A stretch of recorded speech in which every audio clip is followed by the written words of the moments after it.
원전 정책도 전면적으로 재검토하겠습니다. 원전 중심의 발전 정책을 폐기하고 탈핵 시대로 가겠습니다. 2017년 7월 시작된 에너지 전환 정책. 시작 이후 찬반 논의가 지속적으로 이어지는 가운데 최근 들어 이에 대한 논의가 다시 뜨거워지고 있다. 현지 정부에서는 원전의 단계적 감축과 신재생에너지의 공급 확대를 중심으로 에너지 전환 정책을 추진하고 있다. 에너지 전환 정책에 찬성하는 측에서는 사고 위험이 높은 원전의 단계적 감축이 필요하다는 주장이다. 또한 신재생에너지의 공급이 환경보호와 지역경제 발전에도 도움이 될 것이라는 의견이다. 하지만 다른 한편에서는 원자력 발전 감축이 경제적이고 안정적인 전력 공급에 차질을 빚을 것이라고 얘기한다. 또한 신재생에너지는 현재 우리 환경에 적합하지 않아 경제성이 떨어진다는 우려의 목소리도 내고 있는 상황. 양측의 팽팽한 의견이 좁혀지지 않는 가운데 공론화를 통해 국민들의 이해를 높이고 국민 투표를 통해 여론을 수렴해야 한다는 주장도 나오고 있다. 이처럼 미래의 에너지를 위한 뜨거운 논의가 계속되는 상황에서 합리적인 해법을 찾기 위해서는 어떤 노력을 해야 할까?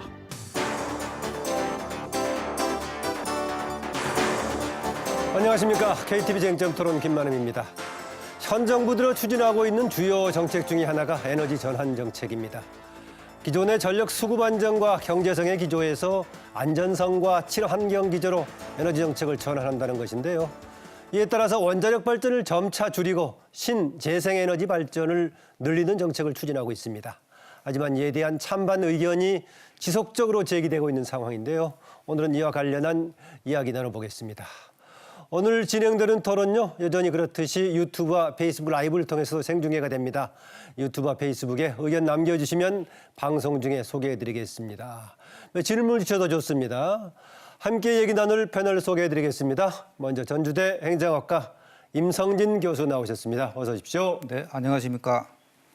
지금 세계는 에너지 전환을 위한 시장과 기술의 각축전이 벌어지고 있습니다. 오늘 발표된 여론조사에서도 국민의 10명 중 6명이 에너지 전환을 희망하고 있고 더 빨리 진행되길 바라고 있습니다. 이제 우리가 정치적 쟁점화시키는 수준을 넘어서 함께 어떻게 에너지 전환을 실현시킬까에 대한 생산적인 토론이 오늘 이루어지길 바라겠습니다. 네, 서강대 자연과학부 화학전공 이덕환 교수 나오셨습니다. 어서 오십시오. 네, 안녕하세요. 에너지 문제는 굉장히 중요한 문제죠. 신중하고 합리적으로 추진이 돼야 되는데 너무 성급하고 정치 쟁점화, 이념화가 된 거 아닌가 해서 좀 걱정스럽습니다. 오늘 좋은 토론 해보도록 하겠습니다. 네, 에너지 전환 포럼 양희원영 사무처장 나오셨습니다. 어서 오세요. 네, 안녕하세요. 양희원영입니다. 우리가 처음에 고리원전 1호기 폐쇄 기념식에서 대통령께서 탈원전 정책을 얘기하시면서 이게 이 정부 안에서 원전이 다 제로가 될 것처럼 이렇게 잘못 알려진 게 있는 것 같습니다. 네. 현재 정부의 탈원전 정책은 장기적인 정책입니다. 사실은 굉장히 늦은 정책이죠. 이미 2050년에 재생에너지를 100%를 달성하겠다는 나라들이 나오고 있는 상황에서 2080년까지 원전을 유지한다고 하는 건 좀 안타까운 정책인데요. 그래서 우리가 20년, 30년 뒤진 에너지 전환 정책을 좀 더 속도를 내어서 나아가야 할 그런 시점인 것 같습니다. 네. 중앙대 에너지시스템공학과 정동욱 교수 나오셨습니다. 어서 오십시오. 네, 안녕하세요. 정동욱입니다. 오늘 이 자리에 불러주신 데 감사드리고요. 그리고 저도 학교에서 에너지를 가르치지만은 에너지가 기술적인 문제를 떠나서 사회적, 경제적, 또 환경적 여러 가지로 굉장히 복잡, 다단한 문제입니다. 그래서 오늘 이러한 토론을 통해서 국민 여러분께서 조금이라도 에너지의 이슈가 무엇이고 어떤 것이 에너지에 영향을 주는 중요한 요소들인지 그걸 파악할 수 있는 좋은 기회가 되기를 바랍니다.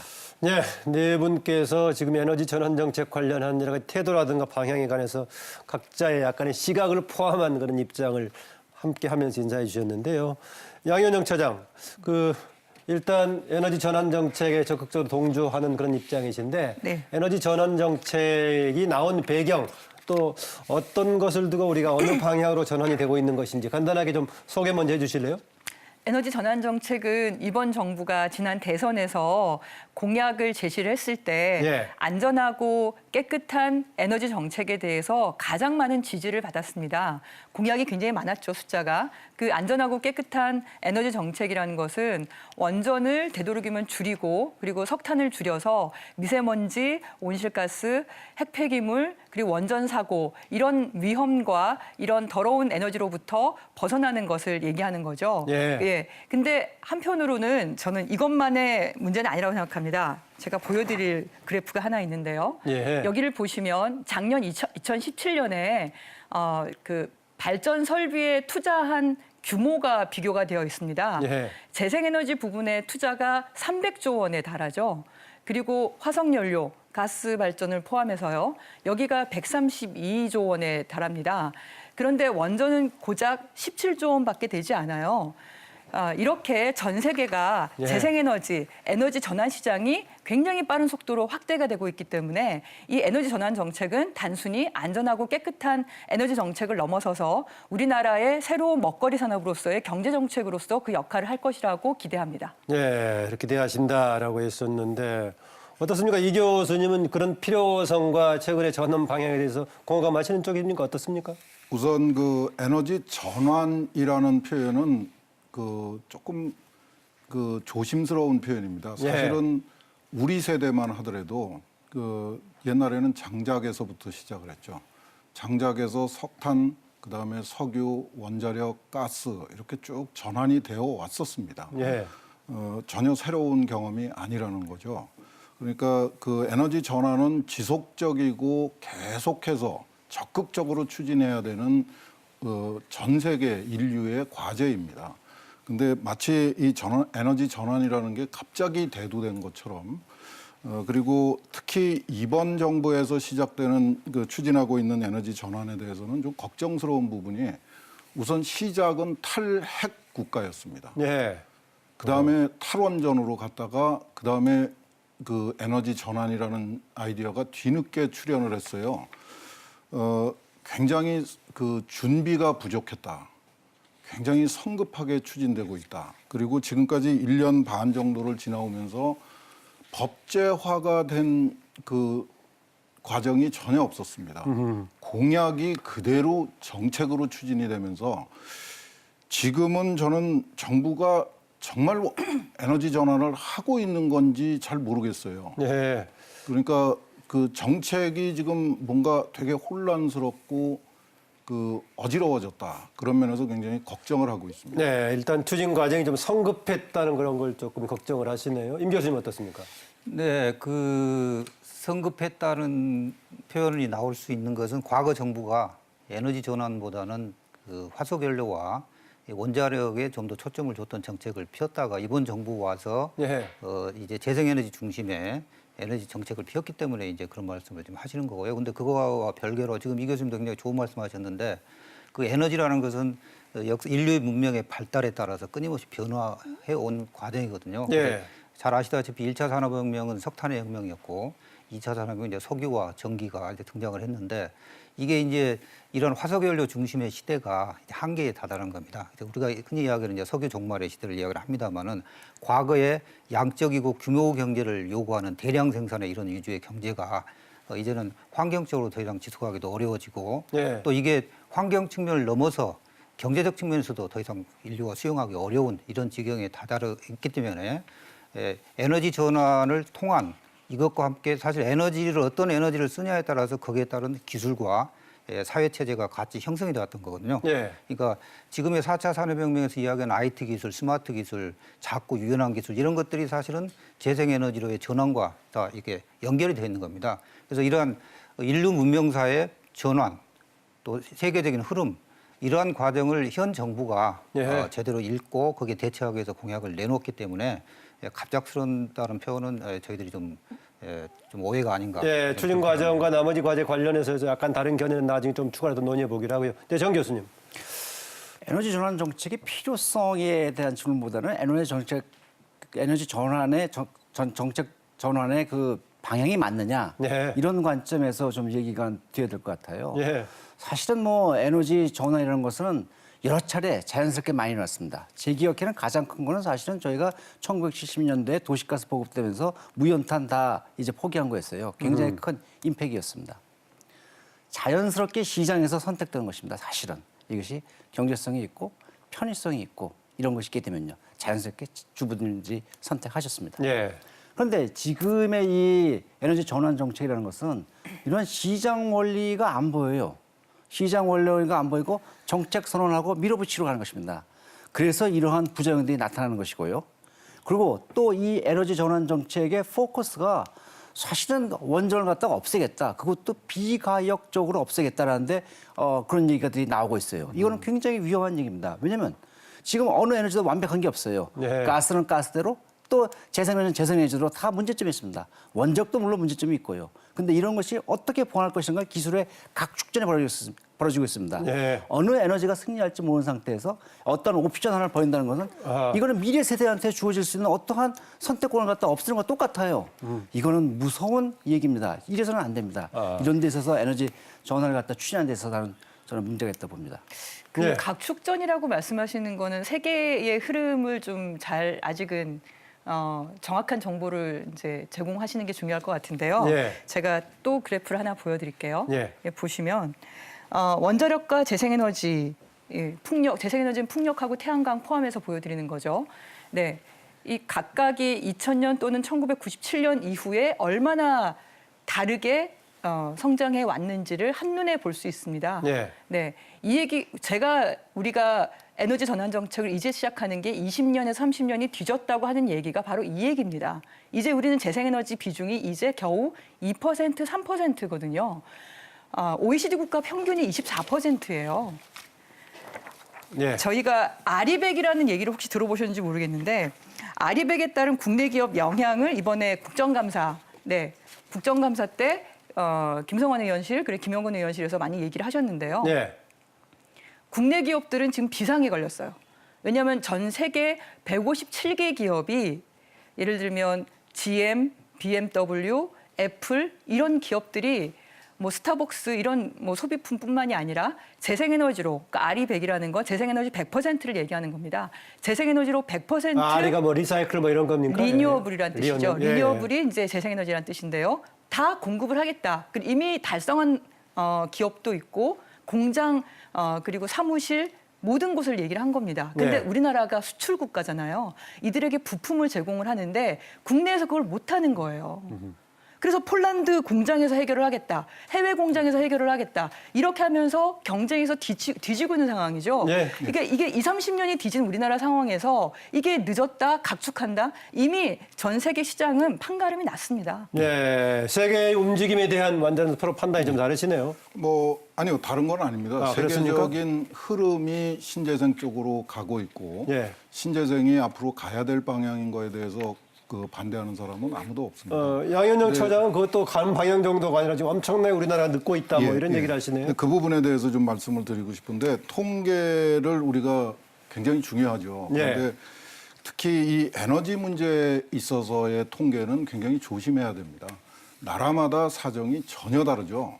근데 그 각 나라의 고유한 사정, 특별한 사정, 굉장히 어려운 사정들을 통계에다가 묻어버리면은 예. 얘기가 굉장히 어려워지죠. 특히 우리 같은 경우에는 불행하게도 우리는 에너지 자원이라고 하는 것을 거의 가지고 있지 않습니다. 예. 95%, 뭐 96% 하지만은 사실은 100%를 수입에 의존하고 있고, 예. 신재생 재생에너지의 경우, 특히 태양광 풍력의 경우에는 말로는 굉장히 화려하고 좋습니다. 그런데 예. 우리의 현실은 지리학적인 현실은 그렇게 만만치를 않습니다. 예. 태양광의 에너지도 일사량도 그렇게 많지 않고요. 바람의 특성도 그렇게 좋지 않고 거부한다는 게 아니라 우리의 기술력이 받쳐줘야 되고 사회적 합의가 있어야지 되는데 지금 이번 정부의 정책이 너무 성급했다 그러는 거는 작년에 우리가 경험했던 신고리 5, 6호기 공사 중단 사태에서도 우리가 경험을 한 거죠. 진행되고 있던 과정을 중단시킨 것은 법률적인 근거가 전혀 없었습니다. 예. 대통령의 그냥 행정지시 한마디로. 나중에 재개가 됐죠. 예. 그렇죠. 예. 그러고 공론화라는 정말 법적 근거가 전혀 없는 과정을 거쳐서 다시 그 다행스럽게 재개가 됐지만은 그 과정은 정말 그 실망스러운 거였습니다. 예. 그런 면에서 성급했다고 지적을 하는 거죠. 예, 지금 이제 뭐 세계적인 추세도 뭐 그런 게 있겠지만 특히 우리의 지금 에너지 자원 환경을 고려해야 되는데 기계적으로 적용하고 있다. 그런 좀 문제를 지적하시는데 임 교수님 어떻습니까? 네, 그 사실은 역으로 뒤집어 보면은 저희 나라가 97% 지금 목재 펠리까지 포함하면 사실 98%의 에너지를 수입을 하고 있는데 바로 그겁니다. 에너지에 대한 수입 의존도가 지나치 높기 때문에 네. 사실 재생에너지로의 에너지 전환이 저희들에겐 더 절실한 다른 나라보다 더 절실한 거고 실질적으로 그동안 이 국가의 이 기관들, 연구 기관들의 에너지 잠재량을 측정을 했을 때 사실 저희가 현재의 재생에너지로 우리가 필요한 에너지를 충분히 커버하고도 남는다는 그런 연구 결과는 얼마인지 나와 있거든요. 네. 그리고 이 교수님이 이제 태양 일조량을 이야기하셨는데 사실 독일이나 이런 나라 보면 태양광 일조량은 더 적습니다. 저희보다. 잘 아시는 그렇습니까? 잘 아시는 네. 프라이브루크 같은 경우도 뭐 독일에서는 일조량이 좋지만 저희 나라에 비하면 훨씬 떨어지거든요. 그래서 지금 저희가 가지고 있는 잠재량을 우리가 다른 나라에 비해서 적다. 이것은 좀 아닌 것 같고요. 그래서 중요한 것은 아까 정 교수님 말씀하신 부분에서 시장이 스스로 알아서 할 거다. 이게 맞으신 말씀입니다. 근데 세계가 정책이 변하는 데서는 기술이 존재하고 그 기술에 맞는 시장이 존재하고 또 거기에 맞는 정책이 존재합니다. 기술과 시장과 정부의 정책은 이게 한꺼번에 연결되어서 같이 움직이는 거거든요.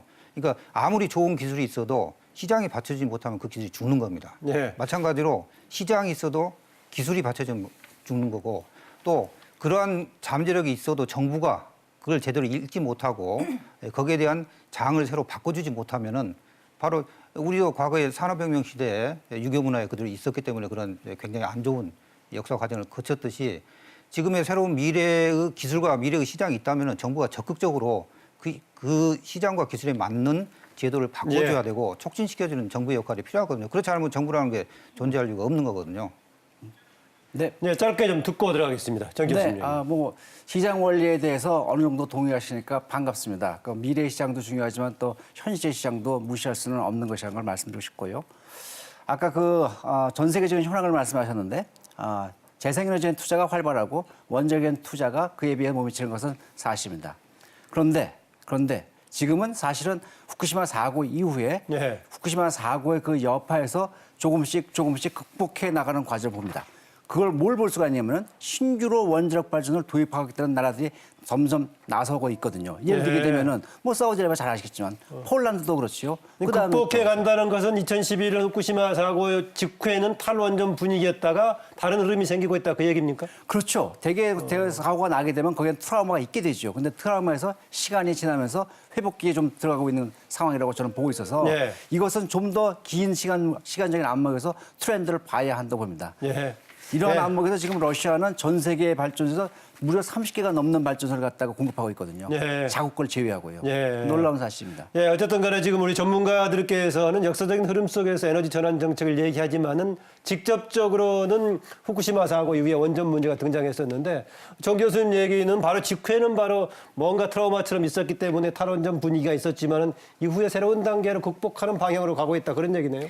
이 원전이 감소하는 추세는 후쿠시마 원전 사고 훨씬 이전부터 시작이 된 겁니다. 네. 지금 이 그래프를 보시면 아시겠지만 원전의 비중, 전체 발전량 비중 전 세계에서 그 비중이 최고가 됐던 게 1996년이에요. 네. 1996년 17.6%가 최고였고 그 이후에 지속적인 하락을 보이면서 이제 10%대로 떨어졌습니다. 네. 그리고 새로 건설되는 원전을 보면 중국 효과라고 보통 얘기를 하죠. 예. 중국에서 새로 건설하는 원전을 제외하고는 실제로 전 세계에 거의 없습니다. 예, 그나마 중국조차도 2016년에 2개의 신규 원전을 제외하고는 작년에 고속증신호라는 완전히 다른 원전이긴 한데요. 그건 이제 상업용 원전에 포함할 수 없는 거고 그러니까 새로운 원전 수주가 아예 없는 상황입니다. 계획은 네. 있다 하더라도 왜냐하면 너무나 빠른 속도로 재생에너지로 전환이 되고 있기 때문에 원전은 너무나 느리고 그리고 너무나 큽니다.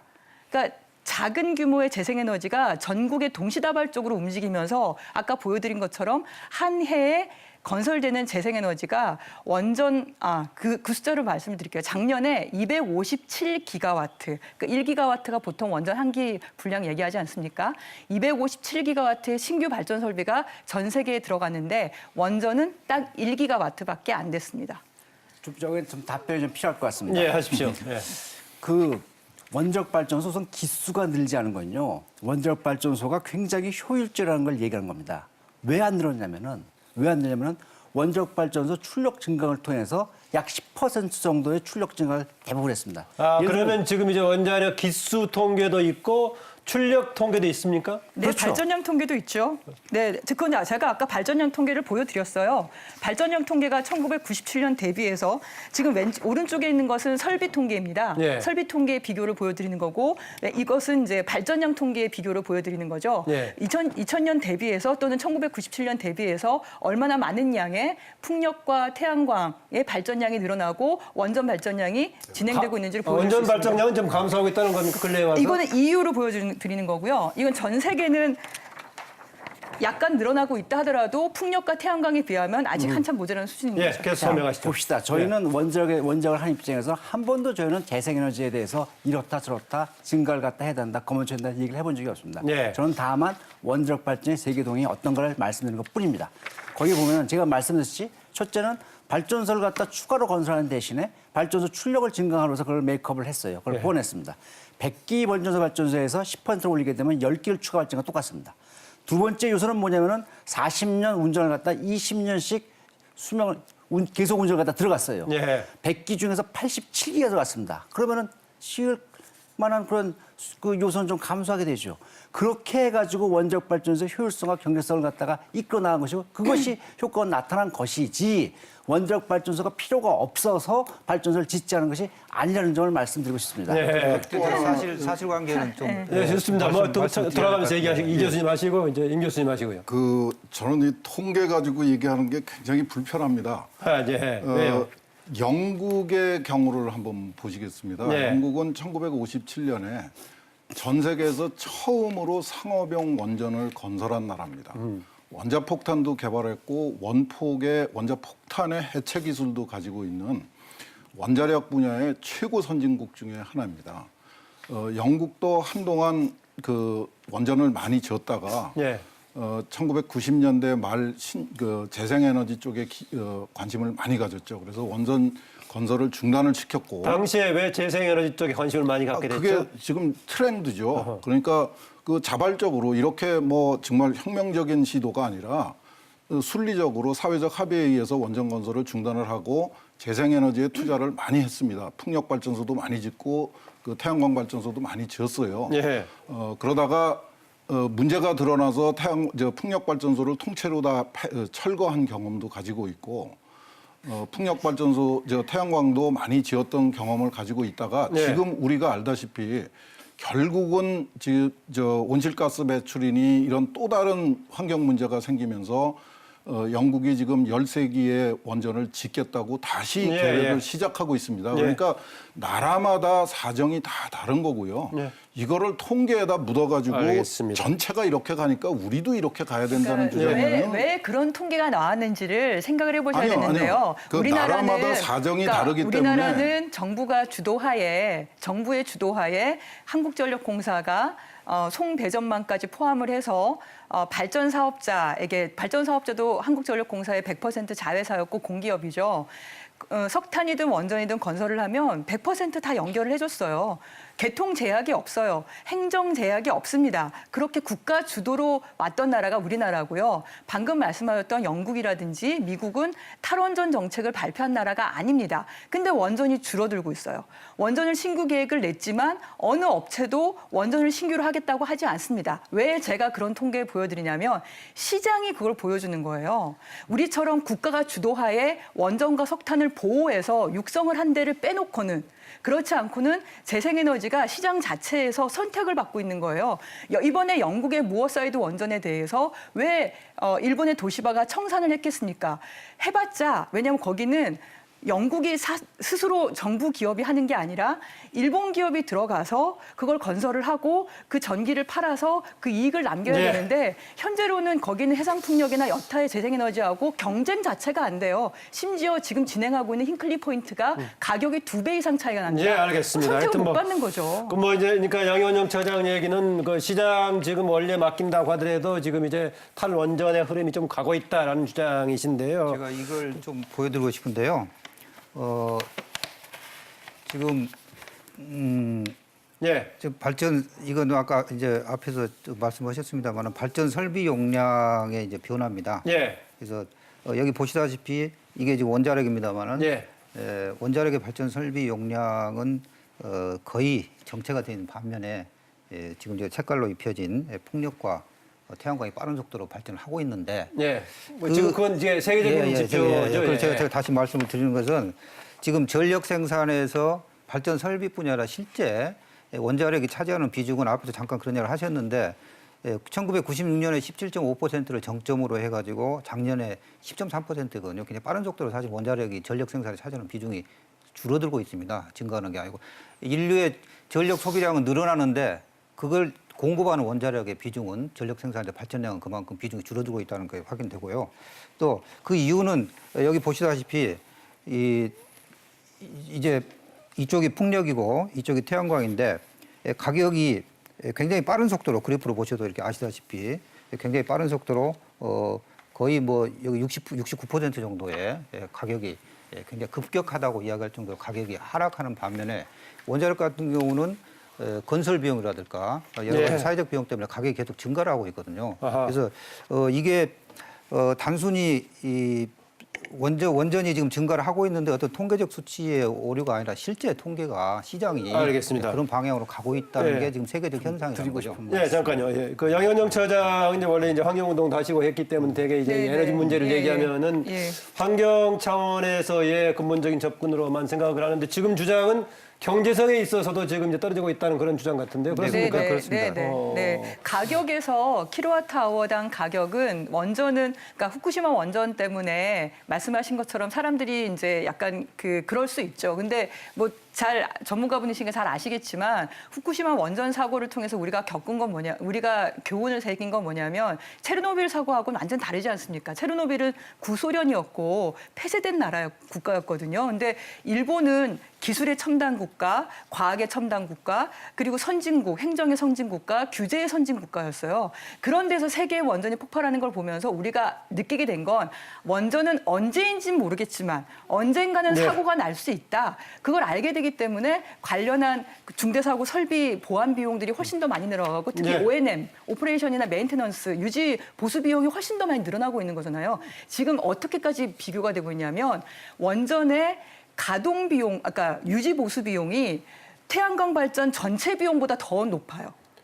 그러니까 우리가 선진국으로 가게 되면 안전의 비용이 더 올라갈 수밖에 없지 않겠습니까? 그러니까 시장에서 경쟁이 안 되는 거죠. 네, 알겠습니다. 지금 이제 뭐 안전성뿐만이 아니라 경제성 차원에서도 지금 전환이 불가피하다는 얘기인데 안전성 차원에서 봤을 때 정말 걱정한 것입니까? 아니면 과도한 우려라고 보시면 어떻습니까? 이 많은 논쟁을 하셨겠지만. 뭐 사고 현대 우리 인류가 사용하는 기술 중에 예.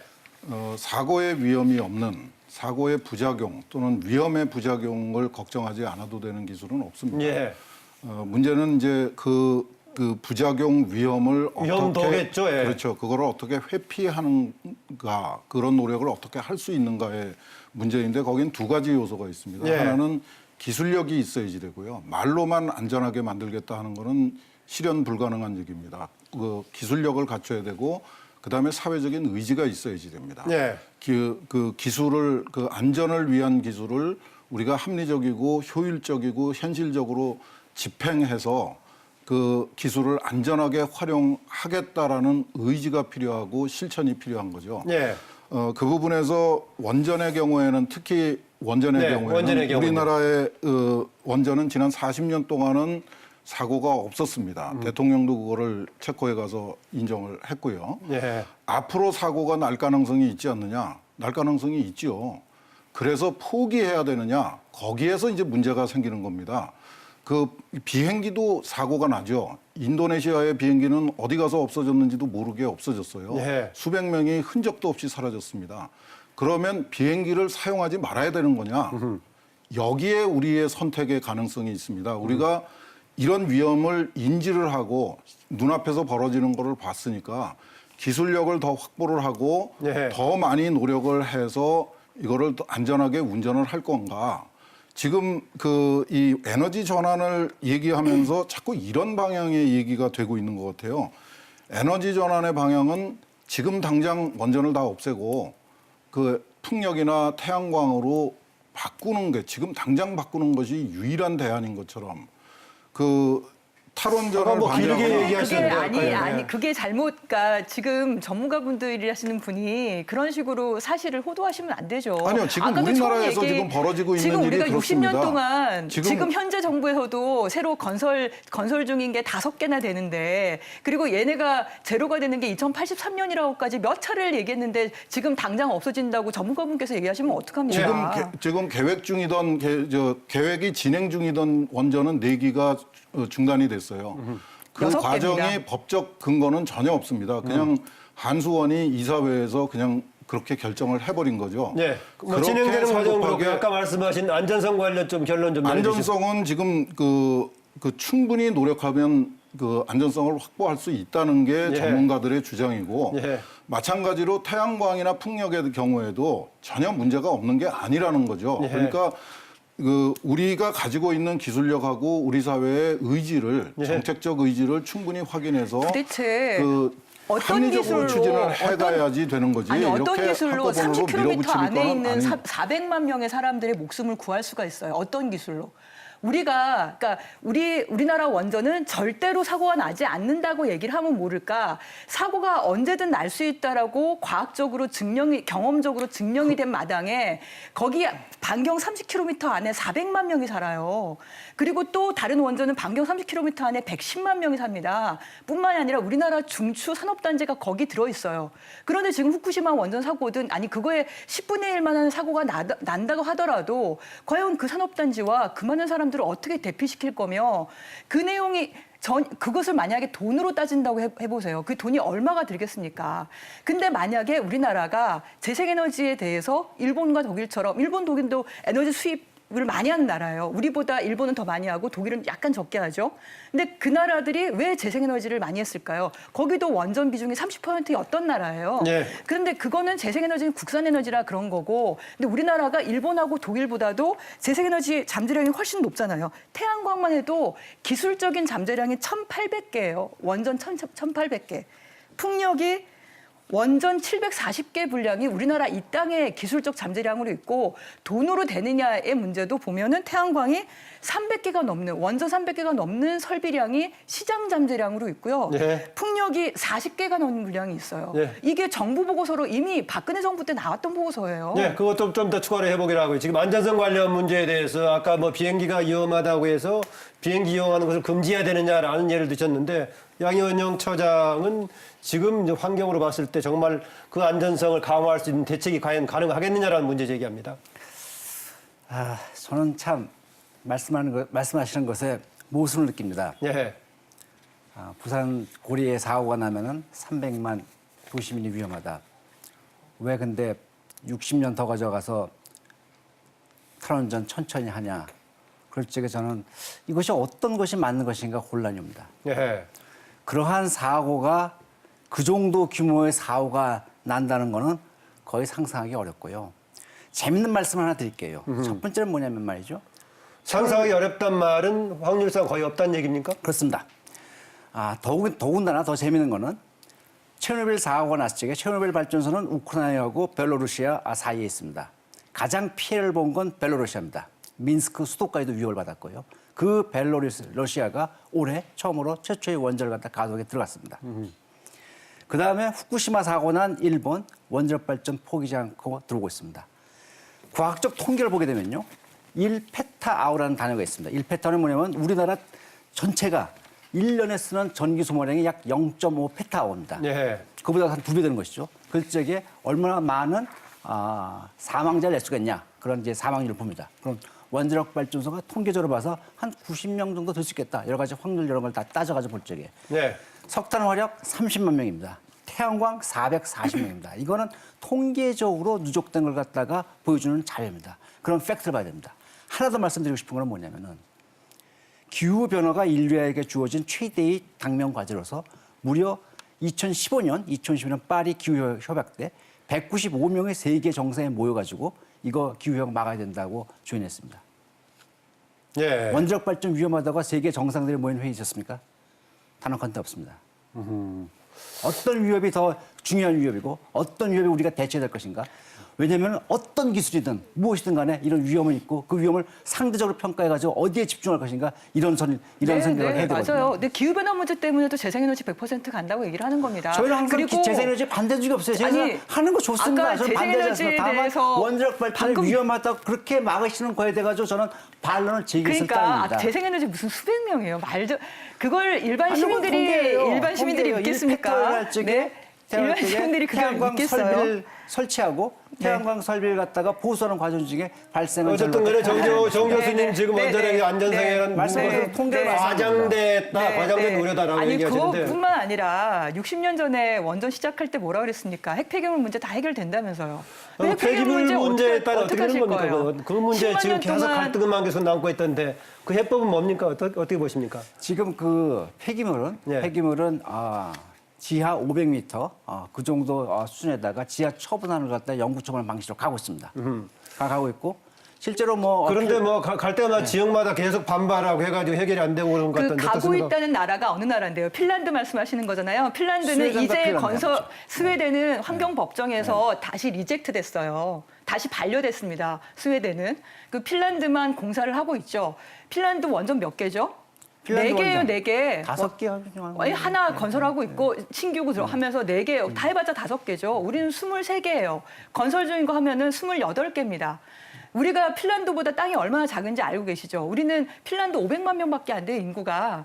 우리가 5천만 명이에요. 더구나 어느 땅을 가도 지금 지하수가 나와서 중저dun이 폐기물도 37년 동안 헤매다가 결국 경주로 가서도 안전성을 보장 못한다고 짓고 나서도 그렇게 지금 폐기물 문제가 사실상 되고 있는데 해법이 없다고 보십니까? 아니 우리나라 그럼 경우는? 전 세계 34개 원전을 가동하지 않고 폐기한 나라 중에서 그 어떤 나라도 현재 안전하게 영구적으로 처분장을 확보한 나라가 없어요.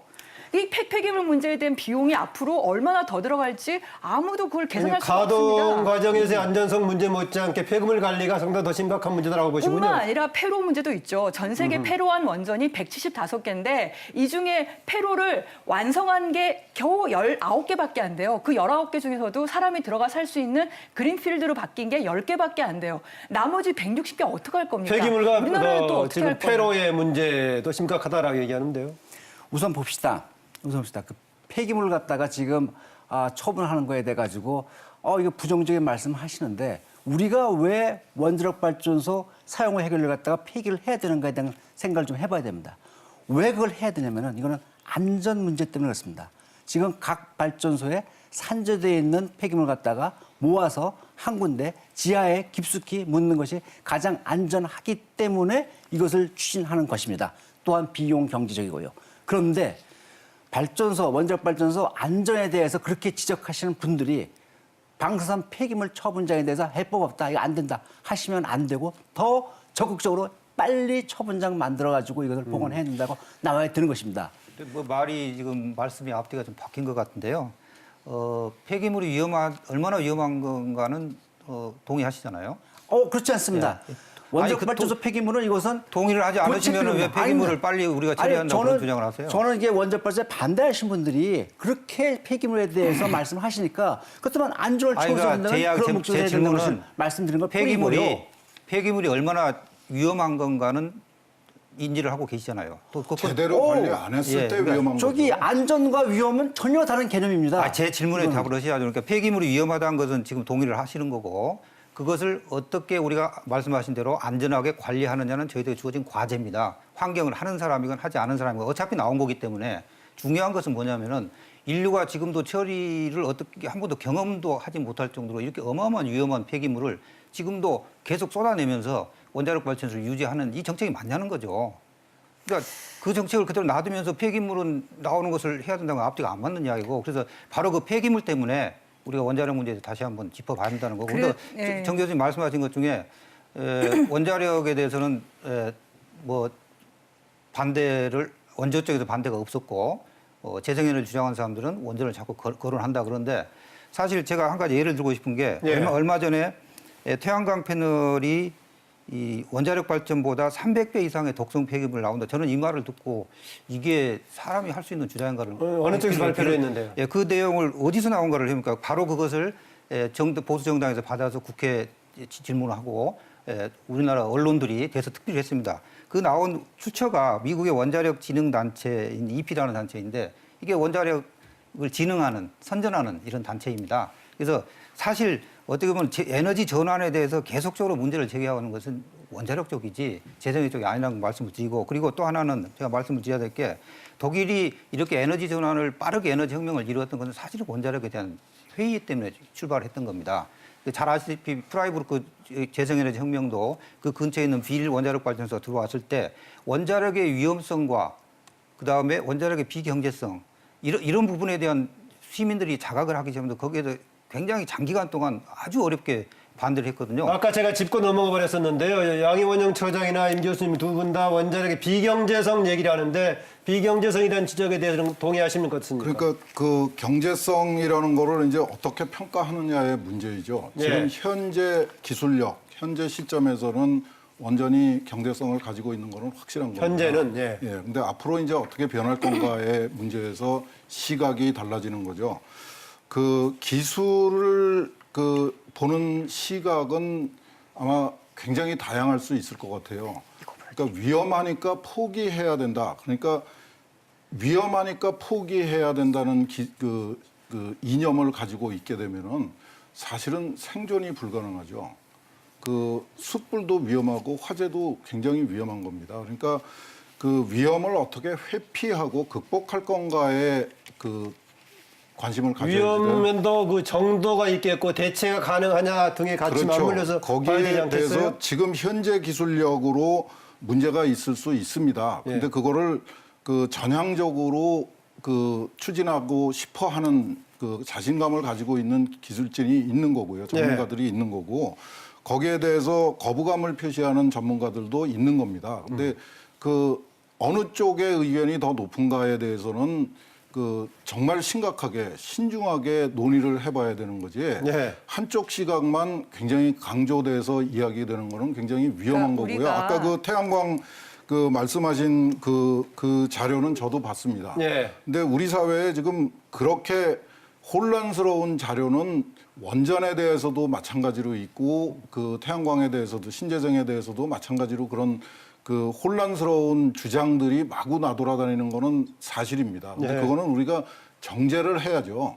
그 정제를 해야 되고 저는 정말 그 몇 번 말씀하셨지만은 이게 왜 태양광하고 원전하고의 싸움이 되어야 되는지를 저는 잘 이해를 못 하겠어요. 그건 아닌데 그게 예. 나왔지 않느냐 그런 얘기 같은데. 그러니까 그게 어느 쪽에서 나왔다는 거를 지금 따지는 거는 지금 현재 우리 시점에서는 별로 의미가 아니, 제가 없고요. 이제 그 말씀을 더 드린 이상 것은 그런 얘기는 안 하고 그 말씀을 드리는 것은 원자력 쪽에서는 재생에너지에 대해서 전혀 언급을 안 하는데 자꾸 재생에너지를 주장을 하는 분들이 마치 원자력에 대해서 계속 이의제기를 하는 것처럼 말씀을 하시길래 그 말이 맞지 않는 이야기다 그 말씀을 드린 거고요. 이유가 있어요. 이유가 왜냐하면 전력 개통이라는 게 있지 않습니까? 전력 개통은 전력망, 네. 그러니까 전기를 서로 연결시켜서 전기를 주고받는 개통을 말하는 거죠. 그래서 우리나라는 섬처럼 독립되어 있잖아요. 그래서 이게 안전적으로 전기 수요와 전기 공급이 딱 맞아 떨어져야만 정전이 일어나지 않거든요. 그걸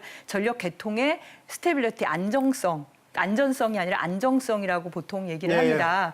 거기서 중요한 거는 얼마나 우리가 출력을 조절할 수 있느냐의 문제인데 재생에너지도 기상에 따라 달라지잖아요. 근데 우리가 출력을 조절하는 게 아니라 기상에 따라 달라지는 네. 거거든요. 근데 원전은 우리가 조절을 할 수가 없어요. 할 수는 있지만 하게 되면 이 원전 시설 자체의 안전성에 문제가 생기기 때문에 프랑스가 몇 번 시도하다가 몇 차례 문제가 생기지 않았습니까? 그래서 개통에 원전과 재생에너지는 서로 경쟁 관계예요. 원전이 있으면 재생에너지가 들어가기가 어렵고요. 재생에너지가 있으면 원전이 들어가기 불가피하게 어려워요. 그런 측면이 있다라고 보시군요. 그러니까 일본도 이번에 그래서 이거는- 규슈 전략에서 이거는 정정을 좀 해야 됩니다. 아니 잠깐만요. 일본도 이번에 이거는- 규슈 전략에서 태양광이 급속도로 늘어나면서 거기도 일본도 원전이 한 54개였다가 지금 9개로 줄어들었거든요. 그래도 그 원전이 여전히 살아 있잖아요. 예. 그러다 보니 근데 태양광이 한 10 정도 있다가 이게 48메가 기가와트 원전 한 거의 50개까지 지금 갑자기 늘었어요. 그러면서 태양광이 엄청나게 늘어나는데 원전이 있다 보니까 이걸 둘 중에 하나를 전력망에서 끊어야 되는 글쎄. 상황이 생긴 거예요. 이 경쟁 관계가 전력망 전력망에서는 분명히 개통의 존재하는 특성을 거죠. 봤을 때는 대체가 되거나 기존이 유지가 되거나 그 방향이 될 수밖에 없는 주로 측면이 있다고 원전이 보시네요. 줄어드는 나라에서 그 기회를 가지고 재생에너지가 원전은 들어가죠. 사실은 기본적으로 네. 기저부하라는 걸 고정부하를 갖다 담당하는 것이고요. 예. 재생에너지는 그 가능성 때문에 일정 공급량을 보장할 수가 없어요. 그러니까 그건 기본적으로 기저부하를 갖다 담당하도록 전원 계획을 설계해서는 안 되는 것입니다. 아. 그래서 그걸 넘게 이 재생에너지를 도입하게 되면 그러한 약간의 갈등 요소는 발생하게 됩니다. 그래서 그러니까 지금 이제 재생에너지를 가지고 있을 경우에는 에너지 국가 안전 차원에서 문제가 될 수 있다라고 보시네요. 그렇죠. 예를 들게 되면은 밤에는 해가 뜰 때는 그건 기저부하로서 이거는 어떤 시간에 뭐 원자력이 됐든 화력이 됐든 가스가 됐든 공급을 해야 됩니다. 거기에 대해서는 뭐 얘기할 거리가 없어요. 그 문제는 그렇고요. 아까 말했던 경제성 관련해서는 그 정 교수님 어떻게 판단하십니까? 현재의 경제성을 보면요. 이거는 시장의 팩트입니다. 원자력 발전이 제가 오늘 나오기 전에 전력거에서 확인해 보니까 원자력 발전소의 정산 단가가 61원이에요. 가스가 한 120원 됩니다. 그다음에 재생에너지가 정산 단가가 한 100원 정도. 그다음에 REC 그래가지고 전력 입찰로 해가지고 다시 또 받는 돈이 있어요. 그게 한 80원에서 한 180원 정도 됩니다. 그러니까 재생에너지가 한 3배 정도 되는 것이죠. 이거는 팩트입니다. 그리고 3배의 차이는 엄청납니다. 제가 예를 들면은 이 그래프를 하나 보여드릴게요. 한 가지만 더 말씀을 네네. 드릴게요. 예를 들면 말이죠. 이 탈원전을 하면서 원자력 발전소 가동률이 매우 나빠졌어요. 이것이 뭐 탈원전이다. 그렇지 않다 해서 왈가왈부가 있지만은 어쨌든 간에 가동률이 나빠졌다는 게 무슨 말이죠? 원자력 발전소가 많은 발전소들이 운전을 못하고 현재 이제 정지된 상태에 있게 되니까 예. 발전소의 가동률이 나빠졌어요. 그러니까 한전의 입장에서 관리가 제대로 안 되고 있다는 얘기인 겁니까? 그렇지 않습니다. 관리가 제대로 되는 건 아니고 정부에서 탈원전 정책을 밀어붙이게 되니까 안전 규제를 갖다가 강화한다는 명목하에서 굉장히 정비 기간도 길게 잡고 예. 이걸 가동을 잘 못하게 전문가라는 분께서 그렇게 선실을 아니, 저기 제 왜곡을 말씀을 좀 아니 말 좀 사실을 할게요. 왜곡을 하시면 봅시다. 어떡해요? 봅시다. 지금 왜 봅시다. 그걸 늘렸습니까? 아니, 그거 이번에 잠깐만 끝나고 나서 좀 반박하시죠. 잠깐 봅시다. 예. 그래가지고 한전이 그 입은 손실이 상반기에 1조 천억이라는 건 알려져 있는 사실입니다. 아, 예. 1조 천억을 갖다 대체를 그래서 거기까지 하시고요. 전문가 이현영 저도 처장 제가 제가 좀 말씀을 아니요 드리겠는데 제가 말씀드린다고 먼저 하시고 그다음 하십시오. 예. 네, 그러니까 대학에서 학문을 가르치신 분께서 분야별 전문가가 계시겠죠. 네, 분야별 근데 그걸 전체를 다 전문가이신 것처럼 하시면은 그러면 관련 데이터를 정확하게 말씀을 해주셔야죠. 우리나라의 가동률이 왜 떨어졌습니까? 노후화 때문이에요. 그 노후화 더하기 사실 부실 시공이죠. 한빛원전 3호기, 4호기가 왜 멈췄습니까? 경납 건물이 1.2m의 그 강화된 콘크리트 안에 폭이 2m가 넘는 또는 깊이가 80cm 또 어떨 땐 30cm 좋습니다. 이런 예. 구멍이 뚫려가지고 그 구멍을 확인하는 것만 해도 1년이 넘게 걸려요. 예. 전수조사를 하는 것도 아닌데도 불구하고 뿐만 아니라 증기발생기 안에는 망치가 들어있다는 걸 뒤늦게 발견하지 않았습니까? 안에 철판에 수백 개의 구멍이 뚫린 게 이제 알겠습니다. 확인이 됐잖아요. 현재 상황에 아니, 대한 그런 저는 안전성의 답변이니까. 문제에 대해서 점검하는 걸 예. 가지고 탈원전 때문이라 아니 그러면 그렇게 문제 있는 원전을 계속 가동하라는 말씀이십니까? 지금 말씀하시는 게 그 전에 가동률이 높았던 가장 큰 이유가 뭡니까? 원전을 싸게 유지하기 위해서 그런 거잖아요. 제가 이 그래프를 보여드리는 게 바로 얼마 전에 발표한 거예요. 전 세계 평균이죠. 지금 경제성 관련 얘기입니까? 네네, 예. 경제성 관련해서 지금은 원전이 가장 비싸요. 왜 원전이 가장 비싸겠어요? 아까 아니라고 말씀하셨는데. 우리나라는 원전이 제일 싸죠. 근데 우리나라는 원전이 제일 싼데 그게 30원에서 이제 60원으로 올라온 거죠. 예. 그나마 가동률이 떨어져서 그 문제가 왜 생겼냐면 안전 문제 때문인 거예요. 부실 시공과 안전 문제. 그 안전 문제와 부실 시공을 그동안 무시하고 강행을 해왔던 정부에서 원전을 싸게 공급한 거였고, 근데 이것이 점점 세계적인 수준으로 원전의 안전 기준이 높아지게 되면 예. 그러면 달라지는 거죠. 예를 현재는 들면 상대적으로 경제성 이제 비용이 싸지만 올라갈 수밖에 없다는 그게 거군요. 결국은 우리의 안전에 대한 비용인 거죠. 우리의 목숨값인 겁니다. 알겠습니다. 왜 좀 일본에서 그런데 후쿠시마 하여튼 뭐 이 정도 하시고. 저도 답변하기 전에 제가 좀 하나 예, 진행에 예. 대해서 말씀드리고 예, 예. 싶은데 예, 예.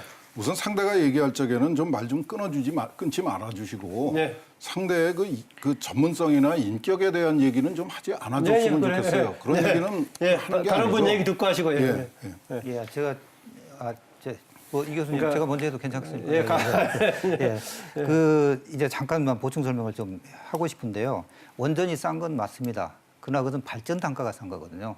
사실 그 원전에는 계산되지 않은 비용이 굉장히 많고 또 거기에 비용들이 대부분 축소가 돼 있기 때문에 방금 양희 처장이 보여준 것처럼 실제 그 비용들을 계산을 하게 되면은 원전이 결코 싸지 않다는 것은 지금 여러 통계를 나와서 객관적으로 증명이 되고 있거든요. 국내에서도 국가기관이나 에너지경제연구원이나 이런 기관에서도 사실 최근에 나오는 연구 결과가 좀 다르게 나옵니다. 그리고 지금 아까 이제 표를 보였지만 현재 지금도 그 비용을 포함하게 되면은 그러니까 균등화 발전 비용이죠. 균등화 발전 비용 아시잖아요. 균등화 발전 비용을 개념을 도입을 하게 되면은 원자력은 사실은 이미 다른 에너지원보다 비싼 에너지 됩니다. 그리고 보수적으로 계산을 하더라도 미국의 에너지 정보청, 미국이 원자력 문제에 대해서 아주 반대로 유럽처럼 이렇게 간 나라가 아니지 않습니까? 근데 거기서 나온 자료도 2022년이면 불과 한 3년입니다. 2022년이 되면은 원전이 다른 풍력이나 태양광보다도 훨씬 비싼 걸로 통계가 지금 나와 네, 있습니다. 알겠습니다. 그래서 경제성 문제에 대해서는 좀 이렇게 유연하게 좀 생각을 하셨으면. 알겠습니다. 아까 이덕환 교수님 지적하셨는데 토론이기 때문에 또 다른 사람 얘기할 때 반론 있으면 끼어들어서 하는 것도 괜찮습니다만 과도하게 하는 것은 서로 해서 서로 골고루 차분하게 얘기할 수 있게끔 하는 것도 필요해 보입니다. 이 질문을 제가 양희원영 처장께 질문하고 싶은데요.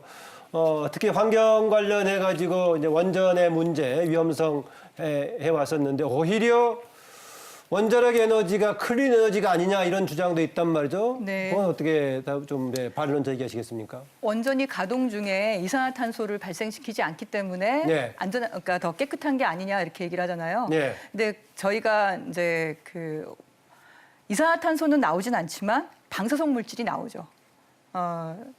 얼마 전에도 그 월성원전 주변에 있는 주민들께서 청와대 앞에 와서 1인 시위를 계속하고 가셨는데 원전 주변 지역에 있는 주민들 소변 검사를 하면 방사성 물질이 나옵니다.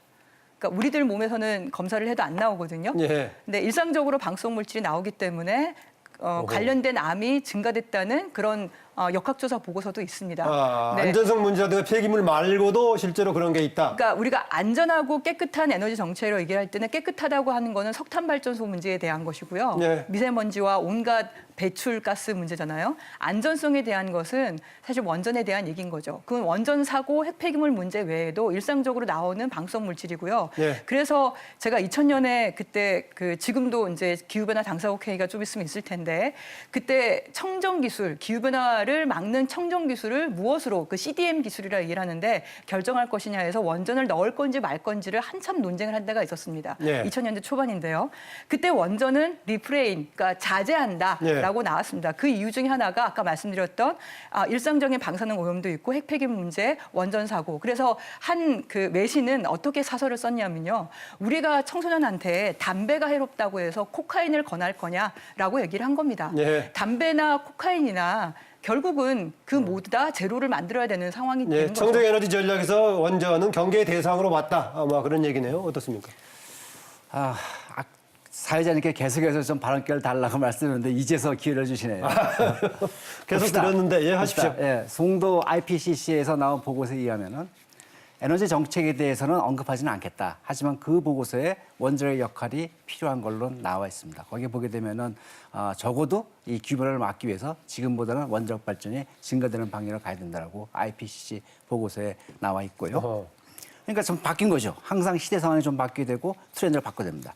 그리고 가장 또 최근에 미국의 과학자 참여 연대라고 있습니다. 과학자들이 모여가지고 예. 환경적인 데서 정부 정책을 비판하는 그러한 소사이어티입니다. 거기서 나온 게 뭐냐면 기후변화를 대처하기 위해서는 원자를 갖다 유지할 수밖에 없다. 어쩔 수 없더라도 라는 것도 나왔습니다. 그 말씀 드리고 싶고요. 아, 그러니까 양현종 처장은 CO2에 한정된 거다라는 지금 얘기를 아까 방사선 말씀드리겠습니다. 예. 방사선. 월성 지역 주민께서 방사선을 해가지고 그러한 영향이 있었다면 안타까운 일입니다. 그리고 그것이 정말로 어떤 원인인지에서는 좀 더 조사가 좀 필요할 거 조사하겠지요. 그런데 봅시다. 삼성에서 백혈병으로 해서 산업재해다 해가지고 11년에 걸친 소송 끝에 이제서 인정했습니다. 예. 원자력발전소 40년간 운전하면서 원자력발전 종사자가 나 원자력발전소 근무해서 암에 걸렸다. 산업재해 달라는 케이스 있습니까? 네, 없습니다. 있어요. 있습니다. 울진원전에서 그 산재 받았습니다. 네. 어떠한 케이스인지 모르겠지만 그게 40년 동안 해가지고 네. 뭘 했는지 예, 있었습니다. 그 굉장히 드문 케이스고 그리고 그것이 말입니다. 갑상선암도 인정받았어요. 제 1심이지만. 네. 일심이라서 그건 좀 두고 봐야겠죠. 예. 그리고 또 봅시다. 방사선 폐기물의 안전성 문제. 방사선 폐기물은 고체입니다.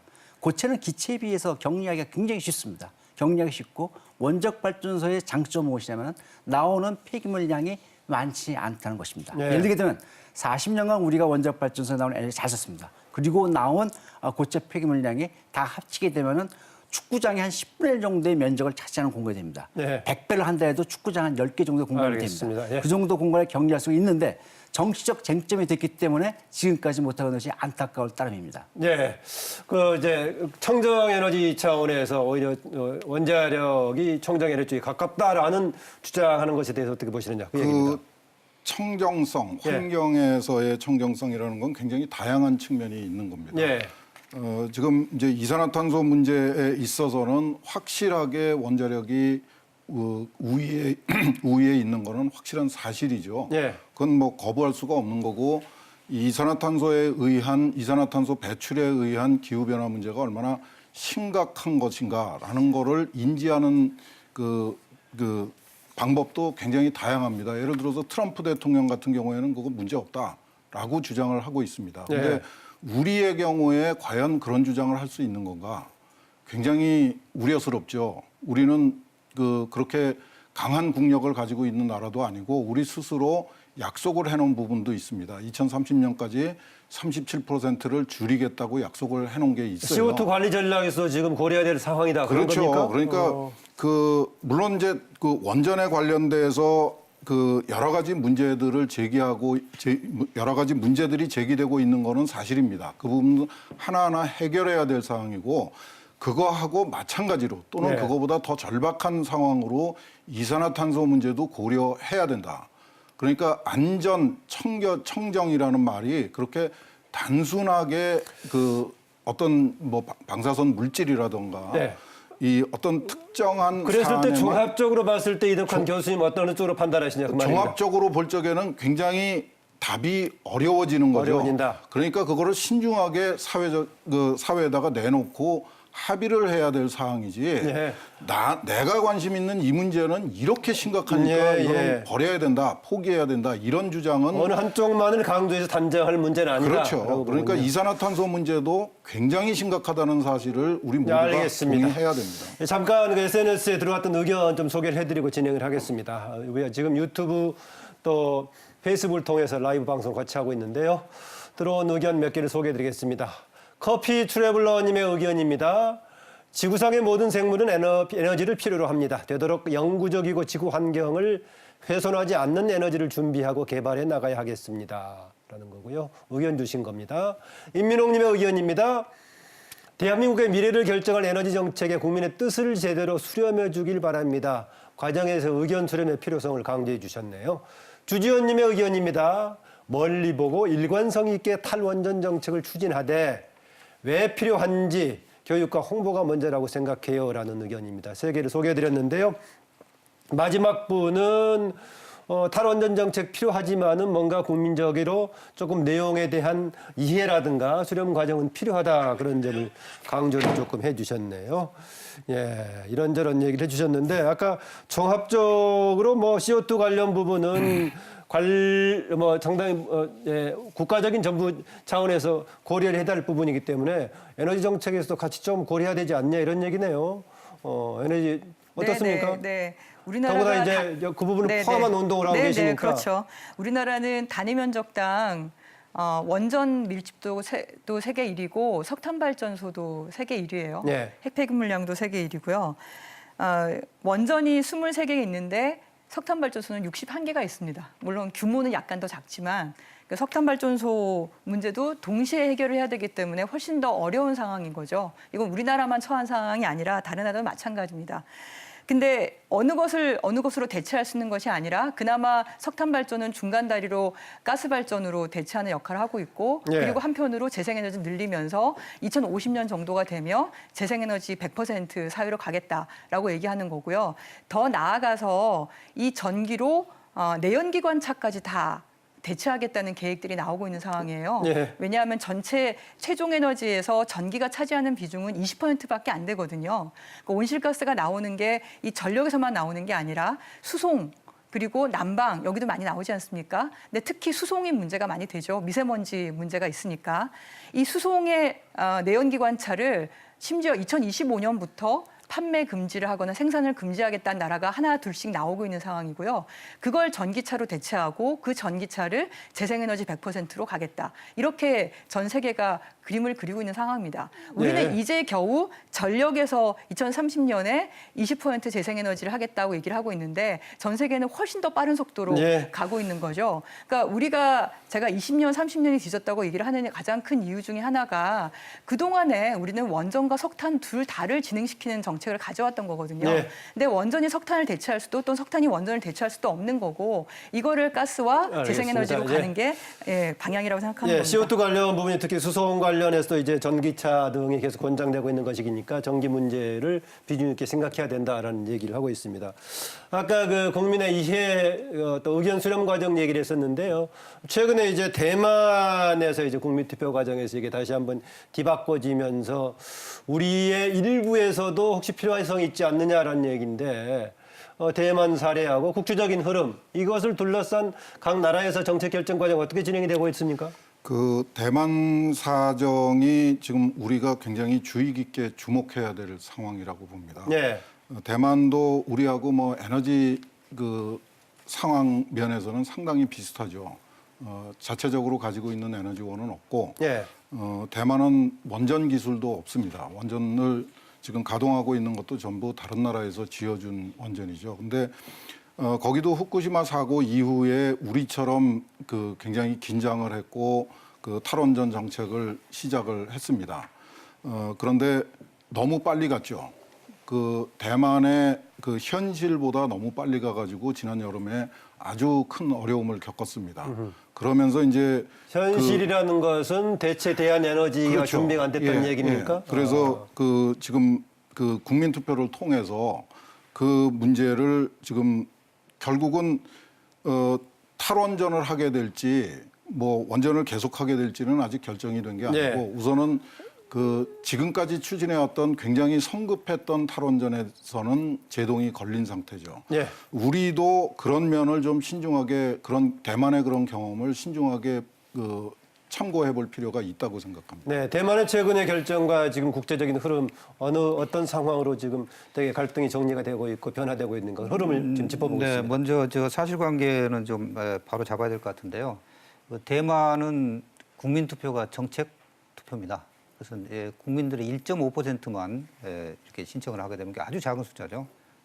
그 정책에 대해서 의견을 표출하는 거 일종의 국민 의견 수렴, 국민 청원 정도의 수준이거든요. 사실은 우리가 네. 그 점 명백해야 되고 저희의 국민 투표는 사실은 헌법적으로 정책 투표를 하기가 지금 불가능하게 돼 있습니다. 그래서 이제 헌법 개정을 해야 되는데 사실은 헌법 개정을 해야 됩니다. 해야 되는데 헌법을 개정을 반대하고 있는 분들이 계시고 또 그분들이 주로 이제 원자력에 대해서 적극적으로 지금 옹호를 하고 계시는데 이제 우리 정책 사안을 가지고 현재 국민투표에 붙일 수 있는 우리 체계가 아니다. 예, 그런 얘기인가요?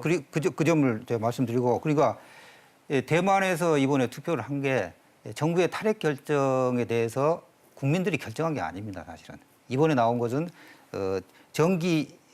전기법이죠. 전기법에서 2050년까지 원전 제로 하는 그 조항에 대해서 어떻게 국민들 의견이 어떠냐 이것을 해서 그 조항은 삭제를 했으면 좋겠다는 의견도 25%만 나오면은 예, 그게 통과가 됩니다. 이제 물론 유효 투표소에서요. 25%인데 간신히 넘은 겁니다. 28점 몇 %로 29.84%네요. 예.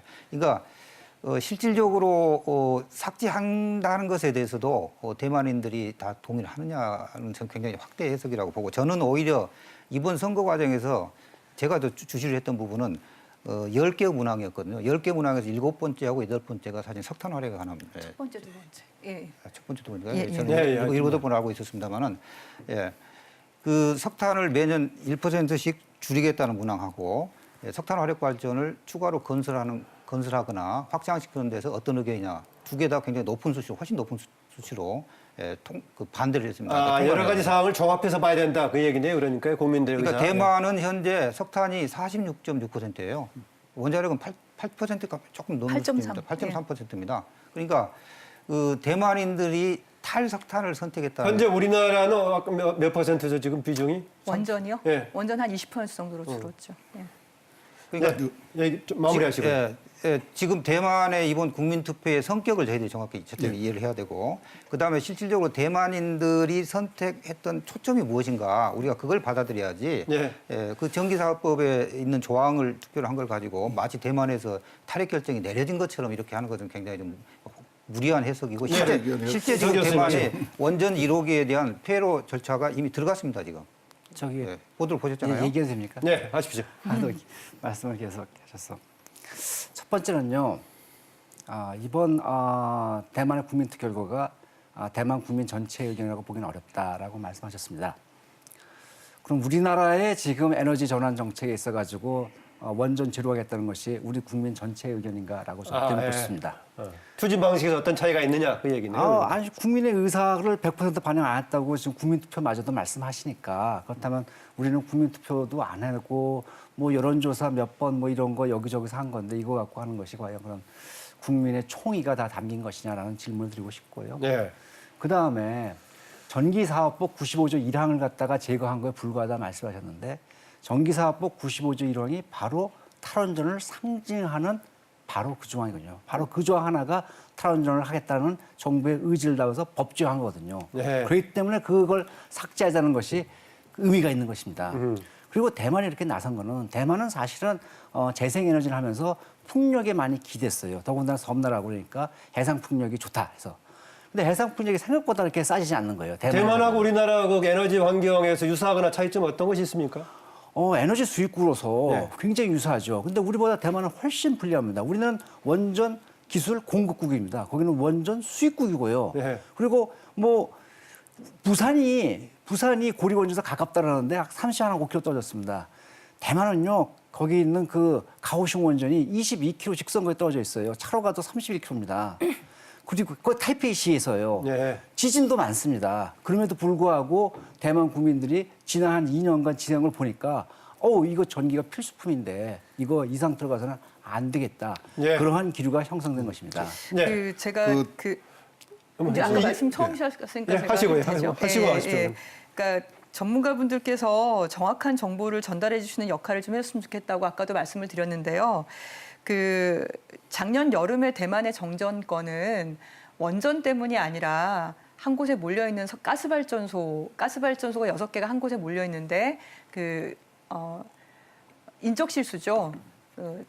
운영자가 거기는 조작을 하는 분이 가스 밸브를 실수로 잠궜어요. 그러면서 한꺼번에 6개의 가스발전소가 중단이 돼버리니까 정전 문제가 발생을 한 거거든요. 근데 이것이 꼭 탈원전 때문에 생긴 것처럼 계속 그 잘못된 정보를 얘기를 하는 거예요. 근데 그건 다시 한번 좀 바로잡고 싶고요. 저도 거기에 수정하면요. 그리고 원자력 발전소 거기서 가동을 줄어들게 되니까 예비를 떨어졌어요. 네, 하시고 그러니까 이따 보완할 기회 가스 드릴게요. 발전소 때문에 그렇게 발생한 보충할 기회 것이지요. 드릴게요. 하시고 마무리하시고. 네, 그리고 대만에는 원전이 4개밖에 없습니다. 이 4개의 원전은 이미 폐쇄 일정이 다 결정이 된 상태고요. 네. 그러니까 이번에 원전 제로를 만약에 포기한다고 하면 2가지를 결정을 했어야 돼요. 이 법조항이 아니라 2025년이 되면 마지막으로 원전 수명 40년이 끝나서 폐로가 되거든요. 4번째 네. 원전이. 이 수명 연장을 연장을 해야 되는 걸 법을 통과시켰어야 돼요. 근데 현재 법상으로는 가동 연한이 남았을 때 5년 내에 신청을 해야 되는데 그럼 안전성 분석 보고서를 작성을 해야 돼요. 작성하는데 4, 5년이 또 걸리지 않습니까? 아무리 짧아도 3년이고. 근데 2020년에 신청을 해야 되는데 그 자체가 지금 불가능한 상황입니다. 그리고 또 하나가 98% 완공률이 된 신규 원전, 그게 타이페이시 가까이 있잖아요. 그 가까이 있는 그 원전이 국민당 정부에 중단이 되고 민주당 정부에서 취소가 되면서 이것이 다시 되려면 2조 5천억 원의 추가 비용이 들어가요. 그리고 10년 이상의 기간이 또 필요하고요. 그걸 위해서도 또 관련 법을 또 개정을 해야 되거든요. 네. 그래서 한 번 더 고비가 남아있어요. 정말 원전 제로를 포기하려면. 현재는 원전 제로는 2025년대로 네. 그냥 간 상태이고요. 그리고 해상풍력 말씀을 하셨는데 이번에 국민투표 결과 시장의 반응이 중요해요.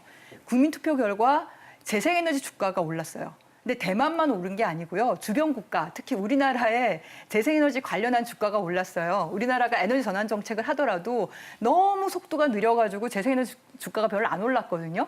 그런데 알겠습니다. 대만 덕분에 오른 이유가 원전 제로는 그냥 가고 석탄도 줄어드니까 이번에 네. 해상풍력이 마무리해 5.5기가와트가 1년 만에 열렸어요. 1년 만에 5.5기가와트가 발전 사업자가 다 그러니까 공급업자가 다 결정이 돼버린 거예요. 예. 그러니까 대만 정부가 굉장히 적극적으로 진행을 하고 있는 거죠. 예. 아까 저 이덕환 교수님 차례인데 아까 짧게 반론 내가 기회 드린다고 했으니까 정 교수님 짧게 하시고 이덕환 교수님 하십시오. 예. 아까 양현영 처장 발언 중간에 끼어들라고 하셔서 끝나고 기회 드린다고 했었는데 까먹으셨습니까? 아니요, 그거 뭐 이렇게 탈원전 때문이 아니다라고 이제 대만 이렇게 말씀하시는 분들이 많아요, 대만이. 근데 사실은 민진당 정부가 들어서면서 16% 정도 점유율하던 것이 8% 정도로 떨어졌어요. 발전소를 갖다가 잡아놓고 있으니까. 그러니까 사실 이게 전력률이 떨어졌죠. 그게 네. 하나고, 그 다음에 대만 전력에서 진산원전 이번에 폐로하기로 하는 거, 그거 사실은 그 계속 운전을 하려고 신청 준비를 했어요. 근데 민주당 정부가 들어서면서 못하게 했어요. 공기업이니까. 그래가지고 못한 것입니다. 네. 근데 이것이 이제 그런 것들이 영향을 준 것이지요. 네. 정말 다시 한번 당부드리고 싶은데 상대가 제시하는 자료는 다 틀린 거고 이렇게 얘기를 하면은 이거는 토론이 아니죠. 그런 얘기는 좀 안 해주셨으면 좋겠습니다. 네. 저도 여기에 그래도 나름대로의 전문성을 가지고 네. 와서 얘기를 하는 건데 대만은 이렇습니다. 제가 굉장히 부러워하는 면 중에 하나예요. 대만은 탈원전을 정책을 추진을 했습니다. 네. 그리고 법제화를 했습니다. 그게 아까 말씀하신 전기사업법의 95조예요. 근데 그거를 국민투표, 물론 대만의 제도하고 우리하고는 다르죠. 그러니까 우리도 국민투표를 해야 된다는 얘기가 아니고요. 대만이 국민투표를 통해서 전기사업법 95조를 폐지를 한 겁니다. 그거는 명백한 팩트죠. 그다음에 그게 뭐 28%, 29%가 아니고 찬성률은 투표자의 몇 %로 표시하는 거죠. 네. 투표자의 퍼센테이지로는 61%가 그 폐지를 찬성했고 49%가 반대를 했습니다. 네. 39%인가. 그게 팩트고요. 그다음에 지금 앞으로 그러니까 제가 대만에 대해서 굉장히 부러운 거는 모든 거를 그 사람들은 법에 따라서 추진을 하고 있어요. 네. 그러니까 지금 현재는 국민투표를 통해서 95조를 폐지하는 쪽으로 국민의 의견이 모아졌고 그게 그거를 격하할 필요는 없습니다. 근데 그 사람들은 이제 그 법안을 개정을 할 거고요. 네. 국민투표에 따라서 개정을 할 거고 아까 말씀하셨던 지금 현재 중단시켜 놓건 또는 연장을 포기하는 것처럼 되어 있던 원전의 처리 방법에 대해서는 지금 작업이 진행 중인 걸로 알고 있습니다. 우리처럼 이렇게 됐으니까 한꺼번에 다 모든 걸 푼다 이렇게 하는 나라는 아닌 것 같아요. 네. 제가 아까 대만을 주목하는 것이 좋겠다라는 의견은 우리도 좀 그렇게 했으면 좋겠다라는 겁니다. 네. 우리는 국민투표를 할 방법이 없습니다. 지금 헌법상의 문제도 있지만은 국민투표라는 거를 어떤 정책을 구체화되지 않은 정책을 가지고 국민투표를 할 수는 없는 거 아니에요. 예. 법조항을 가지고 국민투표를 붙이든지 해야 되는데 우리는 법조항도 알겠습니다. 없고 아무것도 없어요. 이덕환 교수님은 시작부터 상당히 일관되게 의견 수렴 과정이 필요한데 좀 성급하게 하는 것 같다는 것을 반복적으로 강조해 주셨습니다. 관련해서 지금 이제 우리가 거의 마무리 분위기로 갈 것 같은데 시간 다 돼가고요. 이 관련입니다. 우리가 지금 신에너지, 재생에너지 가는 방향으로 필요한데 너무 지금 여러 가지 기반이 마련되지 않는 상황에서 급속하게 추진되지 않느냐 이런 지적이 타당하다고 보십니까? 어떻습니까? 우리나라 경제 성장을 더디게 가자.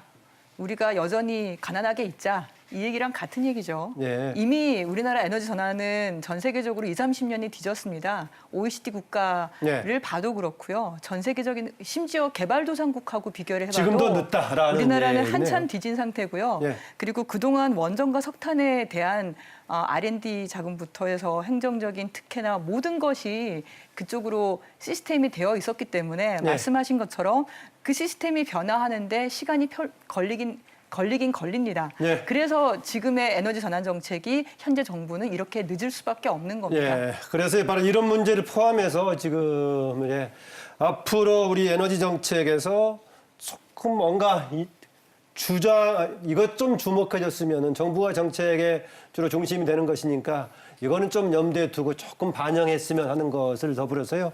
마지막 발언을 한 50초씩 아마 시간 정도 배분이 가능할 것 같습니다. 임 교수님 먼저 하시겠습니까? 예, 오늘 사실 저는 그걸 이제 쓰실 시간은 좀 지난 것 50점 같고요. 충분합니다. 예. 예. 저는 사실 에너지 전환에 대한 우리가 예. 생산적인 예. 머리를 맞대고 그런 논의를 좀 오늘 하는 걸로 생각했는데 열띤 토론 그거 먼저 지금 많이 하셔가지고 좀 아쉽긴 예. 합니다. 저희들이 에너지 전환하면은 재생에너지만 생각하는데 예. 사실 에너지를 효율적으로 쓰고 예. 에너지 전략하는 게 사실 핵심입니다. 그게 먼저거든요. 근데 우리는 에너지를 지금처럼 펑펑 쓰는 걸 전제 조건으로 이야기를 하기 때문에 자꾸 이렇게 갈등이 생기는 것 같고 실제적으로 이제 이게 2050년까지입니다만은 1.5 정도 5% 정도 에너지 효율을 높이게 되면은 높이기 전에 재생에너지 비중이 25% 65% 넘어옵니다. 이게 무슨 소리냐면은 에너지 효율성과 에너지 전략에 대한 정책을 우선적으로 예. 중심에 놓고 시작했을 때는 우리가 에너지 전환이나 재생에너지도 아주 더 수월하게 예. 갈등도 적은 상태에서 더 크게 확대를 시킬 수 있다는 거죠. 그래서 예. 정부가 이런 부분에 좀 정책을 더 집중을 해줬으면 에너지 쓰는 데 합니다. 있어서 효율성도 생각하고 전략도 생각해야 된다 이것을 주문해 주셨네요. 이 그 교수님. 말씀 굉장히 반가운데요. 우리가 에너지를 낭비하고 있는 거는 분명한 사실입니다. 예. 애써서 만들어 놓은 에너지를 낭비하고 있는 부분이 굉장히 많은데 안타까운 거는 이런 겁니다. 에너지 소비 절약, 소비 효율화는 기술이 전제돼야 됩니다. 근데 정부의 지금까지의 에너지 소비 효율화의 정책은 기술이 아니라 규제예요. 예. 쓰지 말라고 해가지고 소비를 줄이겠다는 거예요. 이거는 의미가 없는 겁니다. 그 부분을 말씀을 드리고 이 에너지 전환에 대해서 저는 개인적으로 굉장히 찬성을 합니다. 예. 그런데 너무 성급하다는 게 너무 빠르다는 의미보다는 빠르다는 의미도 포함되지만은 더 제가 강조드리고 싶은 거는 우리의 법과 제도가 무시되고 있다는 겁니다. 에너지 원자력 진흥법도 있고 에너지법도 있고 녹색성장 기본법도 있어요. 예. 근데 그런 것들이 하나도 안 지켜지면서 예. 저는 지금 정부가 과연 에너지 예. 전환 정책을 하고 있는지조차도 예. 의심스러워요. 에너지 정책 전환 자체에 대해서 동의하고 있는데 추진 과정에서 여러 가지 계속 미비하다는 점을 계속 아쉬워하고 있네요. 정 교수님. 전략 같은 건 절대적 가치죠. 그러니까 가능하면 전략은 해야 됩니다. 그런데 국민의 희생을 요구하는 전략엔 저는 반대입니다. 예. 그 여름 더운 날 29도를 갖다가 맞춰라. 겨울에 18도 이해라. 이건 예. 아니거든요. 에너지 절약 얘기네요. 그러니까. 네, 전략을 하더라도 예. 기술 개발과 효율과 이러한 관리 방식의 개선을 통해 가서 해야 되는 것이지 예. 그런 건 좀 곤란하다고 해서 보고요. 그다음에 4차 산업혁명 갈수록 전기 늘어납니다. 말씀하셨듯이 전기차 들어오면 전기 더 늘어납니다. 그런 관점에서 봤을 적에 효과적으로 효율적으로 전기를 공급하는 방법이 무엇이겠는가. 예. 그럼에 있어 가지고 저는 항상 어느 것도 완벽한 에너지가 없기 때문에 에너지 믹스를 어떻게 가져갈 것인가. 예. 이것이 에너지 정책의 포커스가 돼야 되지. 어느 한 에너지는 나쁜 에너지니까 이건 안 돼.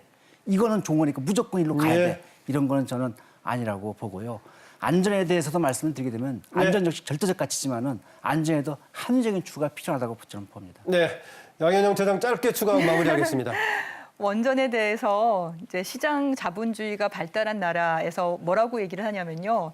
그래 뭐 기후변화 관련해서 역할을 할 수도 있겠지. 그런데 너무 비싸고 너무 느려 이렇게 얘기를 합니다. 예. 원전이 하나 건설 계획되고 그것이 최종적으로 전력망이 연결되는데 예. 우리나라가 빨라도 한 5, 6년이고 보통 10년 이상이 걸려요. 행정적인 뒷받침을 하지 않는다면. 예. 근데 이미 더 빠르게, 더 싸게, 더 안전하게 그리고 더 많은 일자리와 경제 성장까지도 도와주는 그런 재생에너지 산업이 있다면 그쪽으로 가는 게 맞겠죠. 예.